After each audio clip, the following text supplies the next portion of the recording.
Hello, traders, and welcome in our weekly live analysis session brought to you by the market research team at OnePro. Today is the beginning of a new trading week. It's Monday, the 21st of November. As usual, by the beginning of every week, we have this live session conducted on our Facebook page as well as our social media to discuss the main risk events that we have scheduled on our economic agenda for the next week, as well as highlight the key pairs and expected movements in the markets. How can we trade the markets? What are the best technical setups that we have out there? This is to be discussed during today's live analysis session. Of course, if you have any question, you can leave it in the comments section below, and we will be having a quick discussion by the end of this live analysis to answer all of your questions and give you more information if you need. So let's start quickly by having a look on the economic agenda that we are expecting during this week.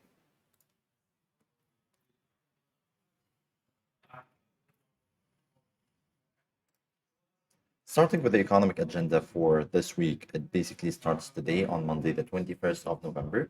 And we can see that basically we have this, the economic agenda is a little bit light for today. We don't have much to mention on the economic side. So today we have a few information and a few numbers expected from the New Zealand economy, Eurozone, the pound, the Australian dollar. However, it's nothing worth mentioning. So today we will disregard the economic agenda while trading. There is nothing that we can expect to drive higher than usual volatility during the day. Going forward, I'm having a look tomorrow on Tuesday, the 22nd of November. Basically, it starts with the Asian session. And by the end of the Asian session, roughly, we have a speech expected by the Reserve Bank of Australia, Governor Louis. He's expected to give some speech about, of course, the monetary policy in the Australian economy. Will the Reserve Bank of Australia continue easing of the monetary tightening, especially that they went from the 50 basis points to only 25 basis points hike during the past two meetings? Will this continue or not? Especially that the meeting minutes for the last meeting didn't give any enough hints or clues to the market. So this is something that we will be looking for. Tomorrow, we also have the Canadian retail sales and core retail sales data for the past month. This is key to watch. And as we agreed, we have a couple of speeches from the FOMIC members. This includes basically Mester, George, and Bullard. They are all expected to give some speeches about the future stance of the monetary policy inside the Federal Reserve. What do we expect and how the Federal Reserve will continue the monetary policy tightening, whether we will have any 50 basis points during the next meeting or not. This is basically something we will be looking for during the speeches from the FOMIC members. To me, basically, the most important day on the economic agenda side is on Wednesday, the 23rd of November. We will start the day during the Asian and the Australian session basically by the Reserve Bank of New Zealand cash rate and interest rate decision, as well as the monetary policy statement. The Reserve Bank of Australia is expected to hike interest rates with another 75 basis points. So let's see whether this will happen or not, whether the Reserve Bank of New Zealand will meet market expectations, or if we could see any lower interest rate hikes by maybe 50 basis points following the Reserve Bank of Australia or not. We have a lot of data regarding the PMI or the Purchasing Managers Index we have from the Eurozone, France, as well as Germany. We also have the British Flash Manufacturing PMI and Services PMI, and we also have the US Services and Manufacturing PMI for the previous month. So a lot of PMI data, Purchasing Managers Index, which somehow predicts or tries to predict the inflation happening in the economy as a whole, and whether we will be facing any recession or not, and how deep the recession will be in each economy. So this is basically very important to watch. We also have the durable goods and the core durable goods from the US economy. We have, of course, the crude oil inventories and the highly awaited FOMIC meeting minutes for the past meeting from the Federal Reserve. This is expected to be announced on Wednesday, 7 p.m. GMT time or Greenwich time. And we want to know what basically happened during the last meeting from the Federal Reserve. what discussions that they have, and what are the expectations for the next meeting. So this is basically, to me, the main risk event that we will be having in the markets on the economic agenda. Going forward on Thursday, a little bit light economic agenda. We have a few speeches from Monetary Policy Committee from the British economy or from Bank of England. This includes basically Ramsden and Pill. Isn't as important, also as well as Man. Yeah, it's kind of a little important or less important economic day on Thursday. And of course, on Wednesday, on Friday, basically, we have nothing of importance. We only have the German consumer climate or the consumer confidence to be announced on Friday. So, having a look on overall the economic agenda, it's a little bit light. We don't have that risk events expected that importance. We don't really believe that we will be having any higher than usual volatility during the day, except on basically Wednesday, the FOMC meeting minutes. This is something that markets will be looking for. So nothing much to say about the economic agenda, but we have a lot to say about the technical analysis. So let's have a look on the charts and the technical analysis and what do we expect during this week.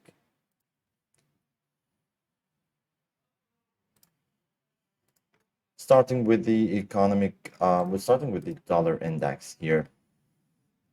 Let me have a look on what's happening on the dollar index on the short time frame and as well as the 4-hour time frame.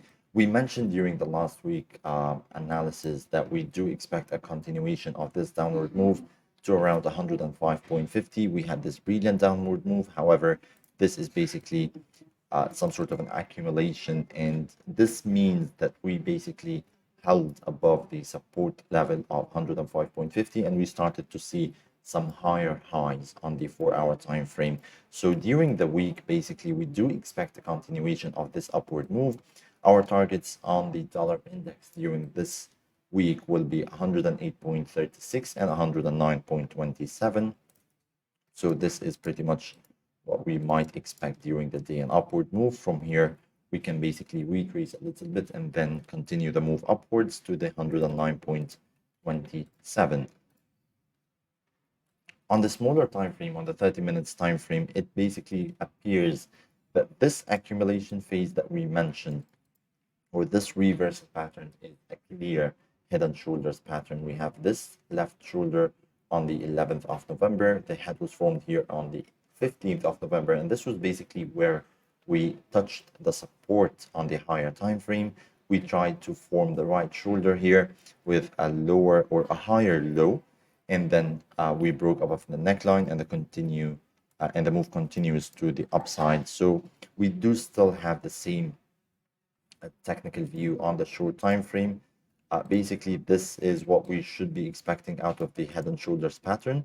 The breakout happened here. So it basically falls between two targets that we are having on the 4-hour time frame, which is around 108.36 and 109.27. This basically is a clear move to the upside, and this is what we are expecting on the dollar index. The exact opposite happens and is taking place on basically the euro versus the dollar. This was basically a clear move to the downside, a very primary trend to the upside. It here appears that the euro was able to extend the move higher and create a new higher high on the daily time frame. However, it's time for some retracement. In my opinion, the retracement should stop here around the levels of 1.0150. So this is something that we will be looking to trade. A short position of around 100 pips is something highly probable during this week. And on the 4-hour time frame, we can see this top pattern here with lower momentum, and off we go to the downside. And of course, on the 30 minutes time frame, it's again a top pattern. It's again a reverse pattern, but it seems that it's a more complex one. So here's the left shoulder. We might have had two heads here, and this is the right shoulder. So it is a head and shoulders pattern, but a more complex one where we have a left shoulder and a right shoulder with two heads formed. However, the key thing that we will be waiting for a break below the 100 or the 1.0271. We already broke below. On any retest here, it would be a perfect opportunity to short the euro versus the US dollar on the short time frame to target the levels of the 4-hour time frame 1.0150 as we agreed. What's happening here on the 30 minutes time frame and the 4-hour on the pound versus the US dollar is pretty much the same what's happening on the euro. Again, a downward trend. We broke to the upside. It's time for a retest. The retest here should stop around the levels of 1.1645 on the 4-hour time frame. The 4-hour as well seems to me the same. We will just be waiting for a break below this level. I think it would be more clear on the 30 minutes time frame. This is what we will be looking for a break below. So the current levels on the pound versus the US dollar might see some support. However, on any rebound here, we will be shorting the pound versus the US dollar back to the levels of 1.1760. So from here, it would be a perfect opportunity of around, let me say, 60 pips on the 30 minutes time frame. This is basically what we have on the 4-hour time frame as well as the short one. So this is it's basically we expect a stronger dollar, and hence a weaker euro and a weaker pound, and a stronger US versus the pound, the Japanese yen here. On the dollar yen, basically on the daily time frame, we can see this upward trend. We have reached a level of the upward trend line. However, on the daily and the 4-hour time frame, we will just be waiting briefly for a break above the 140.72. We are just trading around those levels at the moment. And on the 30 minutes time frame, this is the level that we will be waiting for to break. 140.72 or 73 roughly. A break above basically means that we will be having a new higher high formed here, and hence we will be able to long or to go long the dollar versus the Japanese yen.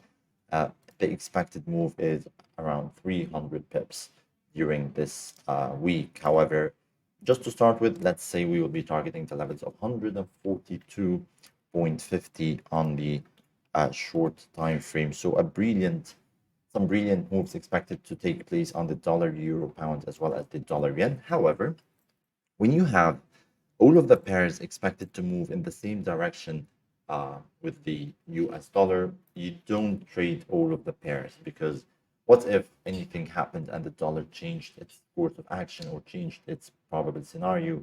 Instead of having one trade to hit stop loss, you'll be having more than one trade. So you'll be having the euro, the pound, as well as the dollar yen all hit the stop loss. So in this case, you can choose basically the best entry according to your own strategy and capitalize on it. Or another scenario is if you basically trade with, let's say, one standard lot. So instead of having one standard lot on euro, one standard lot on pound, and one standard lot on dollar yen, that would be 3 standard lots. Your exposure on the dollar index or buying the dollar index would be high. In case the dollar index changed its course of action or the probable scenario, you will have 3 standard lots of loss in your account, and this is something that we need to avoid. What you can do is you can maybe trade on the 3 pairs with only third of the amount that you trade. So maybe 30 or 0.3 standard lots on the euro, another exact amount on the pound and the dollar yen. So we are just trying to keep your losses to the minimum trading this week.